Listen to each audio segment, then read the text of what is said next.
Hey guys, my name's Kirk. Welcome to the History Minute. As you know, the theme this year has been Take Heart, and so I decided to think of somebody in history that has exemplified that. One of the first people that jumped into my head was Dietrich Bonhoeffer. He was born in 1906 into a family of 8. He was the 7th. He was a really talented kid. In fact, at age 14, his family found out that he could really play the piano and that he could have gone pro playing the piano. And so they were kind of keep banking on him to be their retirement, and he really disappointed his parents when he decided that nope, he wanted to go study the Word of God and become a theologian. And so he went to the University of Berlin, graduated at age 21, and then went to be an assistant pastor in Spain. And while this is happening, the German Nazi Party, the Third Reich, is starting to rise. Hitler becomes a president in 1933, and then shortly thereafter became the chancellor. During this time, Dietrich Bonhoeffer went to New York to keep studying, but while he was there, he realized that his country was in turmoil and his country needed him. And so he got really guilty and decided he's like, I'm going to go back to Germany, I'm going to halt my education right now. And he started talking at the University of Berlin. It didn't take long for Hitler to realize that his message was very against the Nazi Party. It was against what the Nazi Party stood for. And so he actually kicked Dietrich Bonhoeffer out of the University of Berlin, said you can't teach here anymore.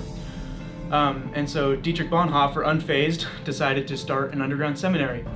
And while he was there, he's decided that more and more people were coming to him, and they decided they needed to start a church, and it was called the Confessing Church. Guys like Martin Niemöller were involved in the founding of that. He also writes a book while he's doing this. It's a call to basically live out your faith and be uncomfortable in your faith. And I mean, he's in the best position to talk about that, being that he's a Christian in Nazi Germany.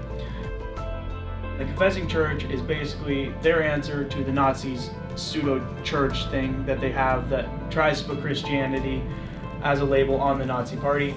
And they were answering that with the true gospel, the true word of God. And they continued to do that for a while, and then fear started to set in a little bit. They grew less bold in their rebellion against Hitler. And so Dietrich Bonhoeffer, who had been a pacifist at this point, decided he needed to do more. So he actually joined an assassination plot against Hitler, and he decided to join the German Secret Service. He was going to be, in their minds, the Germans, double agent against the church, and he was going to give them information about different church conferences and different church movements, like people harboring Jews, that kind of stuff. And he never did that. He always gave them different information that wasn't necessarily true or had a little bit of a grain of truth to it, so that way you could throw them off.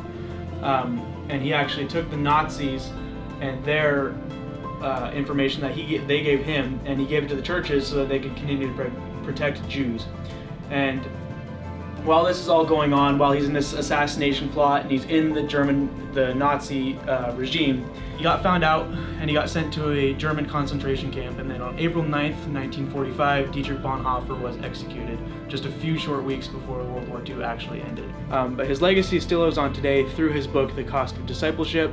He has many other writings that you can read. They all got distributed after his death. They're fantastic works.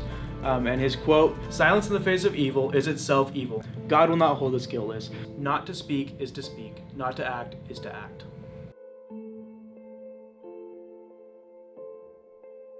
And that's the life of Dietrich Bonhoeffer, a man who truly took heart in the face of adversity.